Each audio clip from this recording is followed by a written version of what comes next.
দুনিয়ার ছাদে বন্ধুর দিকে তাকায় চলে আসছি, তোদের দিকে তাকায় চলে আসছি, মহব্বতে চলে আসছি। নাহলে আল্লাহ সামান্য পদওয়ালা মানুষকে দুনিয়াতে দেখি, সামান্য পদবিওয়ালা, সামান্য একটু পদওয়ালা ধরা ছোঁয়ার বাইরে চলে যায়। এমন বাপ নিয়ে রাস্তায় চলে, মনে হয় জমিনই পা দিতে চায় না। মালাকুল মউত মনে হয় ওনারে দেখলে ভয় পায়। আর আল্লাহ 99 পদের মালিক শুধু আল্লাহ, যিনি রহমান, যিনি রহিম, যিনি মালিক, যিনি কুদ্দুস, যিনি সালাম, যিনি মুমিন, যিনি মুহাইমিন, যিনি আজিজ, যিনি জব্বার, যিনি মুতাকাব্বিরুল খালিকুল বারিউল মুসাব্বিরুল গফফারুল কাহ্হারুল ওয়াহ্হাবুর রাজ্জাকুল ফাত্তাহুল আলিমুল কাবিদুল বাসিতুল খাফিদুর রাফিউল মুইজ্জুল মুদিল্লুস সামিউল বাসিরুল হাকামুল আদলুল লতীফুল খবীরুল হালিমুল আযীমুল গফুরুল শাকুরুল আলিয়ুল কবীরুল হাফিজুল মুকিতুল হাসিবুল জলিলুল করিমুল রকিবুল মুজিবুল ওয়াসি আল হাকিমুল ওয়াদুদুল মজিদুল বাঈতুশ শহীদুল হকুল ওয়াকিলুল কবিয়ুল মতিনুল ওয়ালিয়ুল হামিদুল الموصي المبدي المعيد المحيي المميت الحي القيوم الواجد الماجد الواحد الأحد الصمد القادر المقتدر المقدم المؤخر الأول والآخر الظاهر والباطن الوالي المتوالي البر التواب المنتقم العفو الرؤوف مالك الملك ذا الجلال والإكرام المقسط والجامع والغني والمغني المانع الضار النافع النور الهادي البديع والباقي الوارث والرشيد الصبور জল্লে চালালু, যিনি 99 পদের মালিক। ওই আল্লাহ চলে আসছে, ওই আল্লাহ ডাকতেছে। রাজি তওবা করতে? হ্যাঁ রাজি? কে কে রাজি দেখি? তাইলে বলে দাও, আল্লাহ অতীত থেকে তওবা করলাম, পাক্কা নামাও, আল্লাহ কবুল করো। যদি মনের থেকে কইরা থাকি, আজকে এই মজমার গুনাহ মাফ। এই মজমার সাথে মিলাদ দূরে দিলেও যদি কেউ তওবা কইরা থাকে, ওরও গুনাহ মাফ। হায় হায়, ওলামা সেই জন্য একটা হাদিস শোনায় দিই। এই উম্মতকে আল্লাহ এত ভালোবাসেন, এই উন্নতি তো গুনাহ মাফও চাইতে হয় না। হাদিস বলে, ফালাম্মা তায়াক্কানতা বিল বাওয়ার ওয়া যানানতা আন্নাকা মিন আহলিন নার মানাহতা ইলাইকা রিদওয়ানি ওয়াল্লাইতু ইলাইকা গুফরানি ওয়া কুলতু লাকা লা তাহজান গফারতু লাকা যুনুবা ওয়াল আওসার ওয়া লিআজলিকা সাম্মাইতু নাফসি আল আজিজুল গফফার। আল্লাহু আকবার। আল্লাহ বলে, উম্মতে মুহাম্মদী যখন ভাবে যে আমি বুঝি দুজকি হয়ে গেলাম, ওই ভাবনা আমাকে জায়গায় থাকতে দেয় না। আমি রেজার চাদর দিয়ে ঢাকতে দেরি করি না, মাগফিরাতে ডুবাইতে দেরি করি না। ছুটা আয়সা কুদরতি হাত ওর পিঠে লাগায় বলি, চিন্তার কোনো কারণ নাই, তোর ভাবনাই আমি তোর গুনাহ মাফ করে দিলাম, তোর জন্যই তো আমি আজিজুল গফফার। আর মাফ চাইলে কিরম হবে? চলেন, প্রস্তুতি নেই। মুহাম্মদুর রাসূলুল্লাহ এই জন্যই আসছিলেন। হায় হায়, উলামা এই কথা একমত হবে। লা তারাহুল উয়ুন, আল্লাহকে চোখে দেখা যায় না। ওয়ালা তুখালিতুহুদ দুনুন, আল্লাহকে দেনদারণায় আনা যায় না। ওয়ালা ইয়াসিফুহুল ওয়াসিফুন, বর্ণনা দিয়া শেষ করা যায় না। ঠিক বন্ধু এরকমই বড় শানওয়ালা, উনি কেন জমিনে আসবে? যেখানে নূরীদের সর্দার ফেল, জিবরিল নূরের তৈরি, সিদরাতুল মুনতাহার পরে শুধু নূর আর নূর। উনি নূরীদের সর্দার, ফেরেশতাদের সর্দার, ফেরেশতারা নূরের তৈরি। মেরাজের রাত্রে উনি যায় থাইমা গেছে। আল্লাহ রসুল বলছে, আগে চলেন, অনুমতি নাই। দ্বিতীয় আরেকটাও বলছেন, আমার শরীরে শক্তিও নাই, আপনি একা যান। যিনি যাইতে যাইতে যাইতে যাইতে যাইতে সমস্ত নূরের জগৎকে ভেদ করে আরশের নিচে পড়ছেন। আরশের নিচ থেকে আরশের উপরে, ওইখান থেকে কবা কাউসাইনি আও আদনা, কাবা কাউসাইনি আও আদনা, কাবা কাউসাইনি আও আদনা। তাকাররুব অর্জন করতে করতে করতে করতে আল্লাহ বলে কাবা কাউসাইনি আও আদনা। ফাদানা ফাতাদাল্লা ফাআওহা ইলা আবদিহি মা আওহা। উনি কেন জমিনে আসবে? সৃষ্টির সর্দার জমিনে, কিয়ামতের রাজা জমিনে কেন আসবে? উনি আসছেন আমাদেরকে অল্প সময় অল্প পরিশ্রমে আমাদেরকে প্রস্তুত করে দিতে, রেডি করে দিতে। রেডি করার জন্য আসছেন। এই জন্য একটা কাজ করলেই হবে। আমি তো বলি আজকে উম্মতের যে দুর্দশা, শুধু একা একা কাঁদি, কাউকে বলাও যায় না। 250 কোটি মুসলমান, 60টা মুসলিম দেশ। কয়টা? 60টা মুসলিম দেশ। দুনিয়ার সবচেয়ে বড় টাকা মুসলমানের কাছে। কারেন্সি, কুয়েতের কারেন্সির চেয়ে বড় কোনো কারেন্সি নাই। বাহরাইনের কারেন্সির চেয়ে দুনিয়ায় কোনো বড় কারেন্সি নেই। ওমানের কারেন্সির চেয়ে দুনিয়ায় বড় কোনো কারেন্সি নেই। ব্রুনাইয়ের কারেন্সির চেয়ে দুনিয়ায় বড় কোনো কারেন্সি নেই। 70% সম্পদ মুসলমানের কাছে। দুনিয়ায় মুসলমানের চেয়ে দামি জিনিস কেউ ব্যবহার করে না। মনে হয় কোনাপাড়ার যুবকরা মানবে না। আছে নেট লাগানো, সংযোগ আছে। এখন গুগলকে জিজ্ঞাসা করো বিল গেটসের একটা প্যান্টের দাম কত। যদি $300 উপরে দেখাইতে পারো, জিজ্ঞাসা করো। এখন গুগলকে জিজ্ঞাসা করো। কিন্তু মুসলমানের এই তোমার গেঞ্জি পাবা 3 লক্ষ টাকা দিয়ে কিনে। 3 লক্ষ। এই যে গেঞ্জি, বিশ্বাস হয় না? হ্যাঁ, চলো আমার সাথে সিঙ্গাপুর মুস্তফায় দেখায় দিই। চলো আমি দেখায় দিই। দুনিয়ার কোন যুবরাজের গাড়ি, এন্টার গাড়ি 24 ক্যারেট সোনায় মোড়ানো নাই।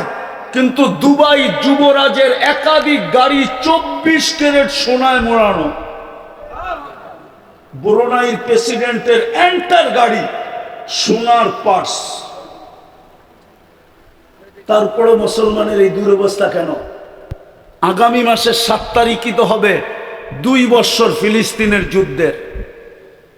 একটা রুটির টুকরার জন্য ওরা মরতেছে কেন?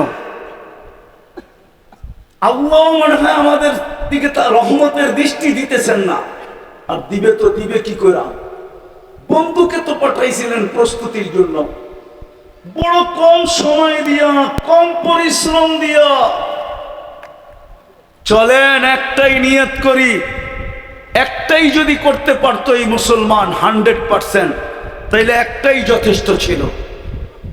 আজকে আল্লাহ ডেলি 5 বার ডাকে, শতকরা 90% মানুষ নামাজ পড়ে না। এই মজমায় আছে বেশিরভাগই হবে এসাও পড়ে নাই। কে ডাকে? আল্লাহ। হ্যাঁ, সারাদিন বক্করি কাটটা। হায়াত কার কাছে? মৌত কার কাছে? সুস্থতা কার কাছে? অসুস্থতা কার কাছে? এন্টার বডি কে কন্ট্রোল করে? প্রযুক্তির দিকে তাকাইলে তো এটার ভিতরে চলার কিচ্ছু নাই। আমাকে বিজ্ঞান বুঝাইতে পারবে না যে এটার ভিতরে প্রযুক্তি দিয়া কেমনে এটা চলে। চোখে তো দেখার মতো উপাদান নাই, দেখে কি করা? কানে তো শোনার মতো উপাদান নাই, এটা বিজ্ঞানী বলে। তো কান শুনে কি করা? মুখে তো বলার মতো কোনো উপাদান নাই, তাইলে মুখ বলে কি করা?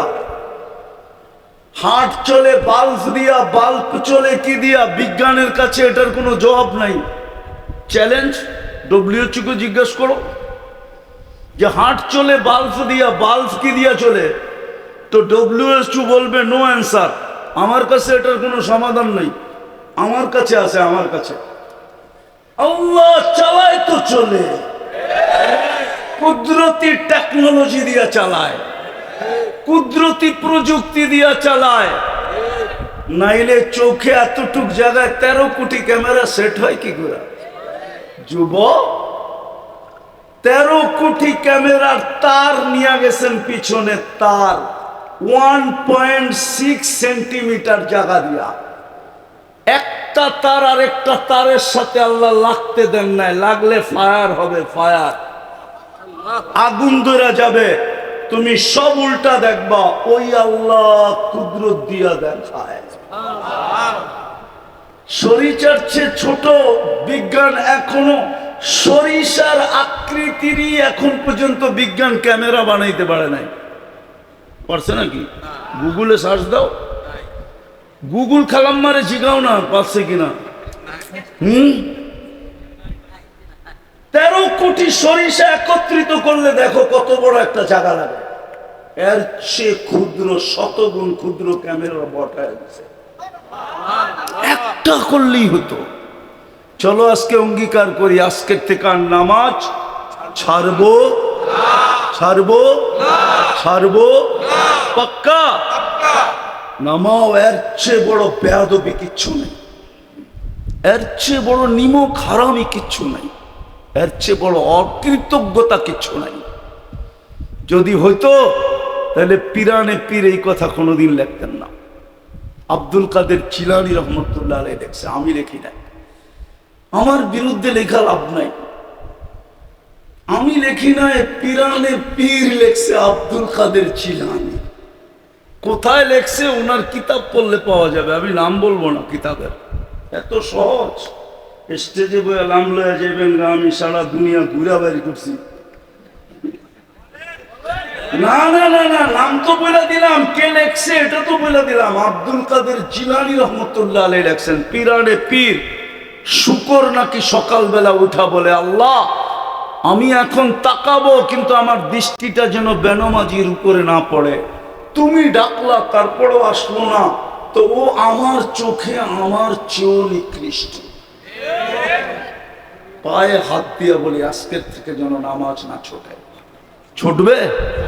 হ্যাঁ, আরেকটা কথা বলেই শেষ করতেছি, শেষ আমার কথা,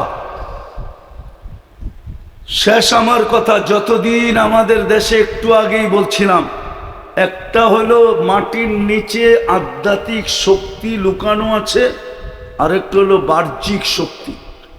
আধ্যাত্মিক এই মাদ্রাসা, মসজিদ, আলেম ওলামা, এটা বাহ্যিক শক্তি। আপনি জানেন না, আপনি আলেমদের বাড়িতে সিসি ক্যামেরা লাগায়া মনিটরিং করেন না। হাজারো আলেম আছে রাত্রে উঠা চোখের পানি এই মাটির জন্য ঝরাইতে থাকে।